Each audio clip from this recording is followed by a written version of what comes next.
Assalamualaikum warahmatullahi wabarakatuh. Perkenalkan, nama saya Farhan Bali. Dan di sini kita akan membahas tentang keamanan multimedia. Apa yang akan kita pelajari? Di sini kita akan mempelajari tentang satu perkembangan multimedia dan yang kedua ada metode keamanan multimedia. Perkembangan multimedia. Perkembangan teknologi komputer kini lebih menjurus ke tampilan visual atau multimedia. Tidak bisa dipungkiri bahwa perkembangan teknologi pada zaman sekarang itu perkembangannya lebih cepat dibanding dengan teknologi pada zaman dulu. Kejahatan klasik di bidang teknologi informasi, yaitu pembajakan, pencurian, pemerasan sehingga dibutuhkan suatu mekanisme untuk mengatasi permasalahan ini. Tidak bisa dipungkiri juga bahwa pada zaman ini banyak sekali pembajakan suatu karya sehingga merugikan orang yang membuat karya tersebut. Metode keamanan multimedia. Beberapa metode keamanan multimedia yang biasa digunakan adalah yang pertama ada kriptografi, yang kedua ada stenografi, dan yang terakhir ada digital letter management. Kriptografi. Apa itu kriptografi? Kriptografi adalah ilmu mengenai teknik enkripsi, di mana naskah asli atau plain text diacak menggunakan suatu kunci enkripsi menjadi naskah yang sulit dibaca (ciphertext) oleh seseorang yang tidak memiliki kunci deskripsi. Contohnya, ketika saya mempunyai suatu plain text maka di plain text-nya itu kita enkripsi, maka hasil dari enkripsinya itu akan berupa teks yang susah dibaca. Teksnya itu biasanya berupa kombinasi antara angka, huruf, karakter yang panjang yang sulit dibaca. Beberapa konsep kriptografi. Yang pertama ada algoritma simetris. Ketika melakukan proses enkripsi dan dekripsi menggunakan kunci yang sama. Nah, untuk gambaran dari algoritma simetris itu seperti ini. Ini kuncinya sama ya. Di sini kuncinya private key dan di sini juga kuncinya adalah private key. Algoritma asimetris. Ketika melakukan proses enkripsi dan dekripsi menggunakan kunci yang berbeda. Salah satu kunci ini dikenal sebagai public key dan yang lainnya sebagai private key. Oleh karena itu, mengapa metode enkripsi dan asimetris juga dikenal sebagai public key kriptografi. Nah, untuk gambaran dari asimetris enkripsi adalah seperti ini. Ini ada public key dan di sini ada private key, kunci yang berbeda. Keamanan kriptografi, kerahasiaan atau confidentiality, menjamin bahwa data-data tersebut hanya bisa diakses oleh pihak-pihak tertentu saja.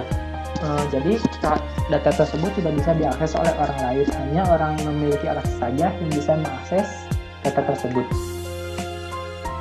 Authentication merupakan identifikasi yang dilakukan oleh masing-masing pihak yang saling berkomunikasi. Maksudnya, beberapa pihak yang berkomunikasi harus mengidentifikasi satu sama lainnya, atau bisa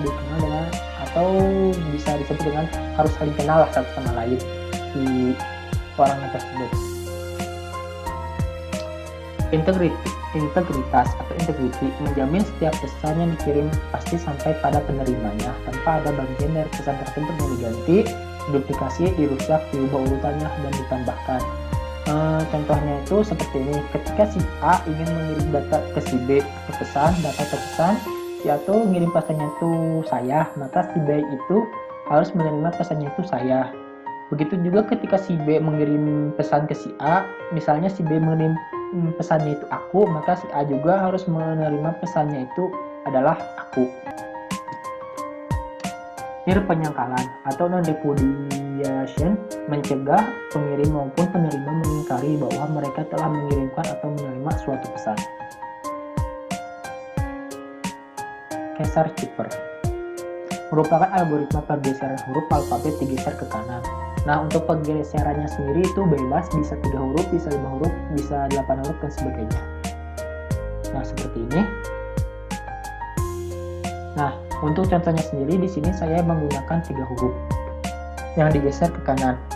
Contohnya seperti ini, saya mempunyai plain text, saya ganteng, maka ciphertextnya itu seperti ini. Untuk lebih jelasnya, nah, di sini kan ada S.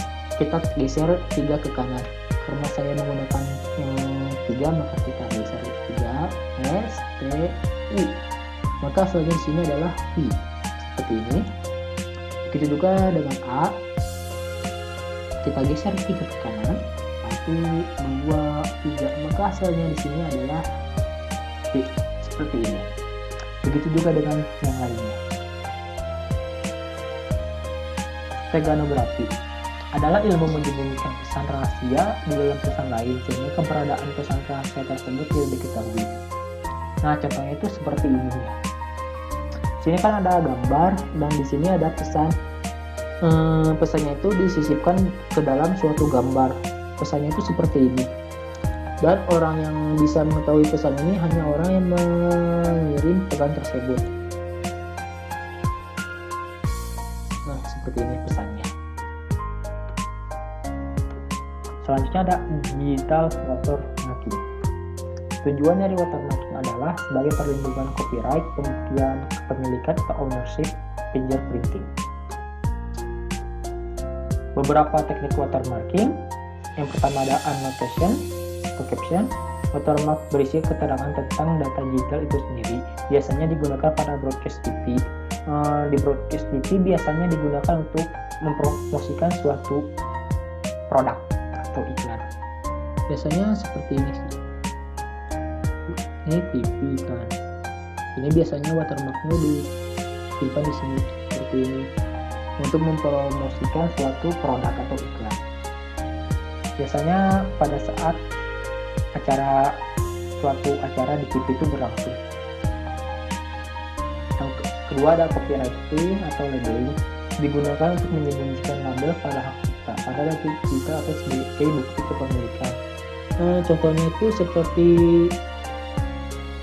di produk atau autornya. Ketika kita mempunyai suatu foto, di sana kan ada autornya.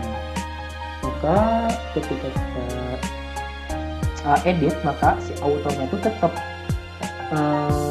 datanya tersebut dimiliki oleh autor tersebut yang pertama dibuat.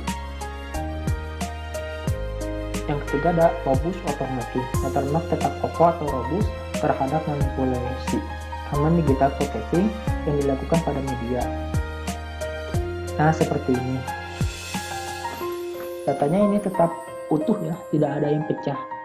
Fotonya ini tetap utuh. Ketika kita kompres pada media, maka hasilnya tetap seperti ini. Selanjutnya ada fragile watermark. Watermark rusak atau berubah karena manipulasi dengan digital processing yang dilakukan pada media. Nah, contohnya itu seperti ini. Untuk foto ini kan utuh, utuhnya tidak ada cacat atau apapun. Namun di foto yang ini kita lihat di sini terdapat cacat. Maka di sini adalah fragile watermarking. Maka di sini ada foto yang cacat. Terima kasih. Sekian penjelasan dari saya. Mohon maaf bila ada kekurangan. Semoga bermanfaat. Saya akhiri. Assalamualaikum warahmatullahi wabarakatuh.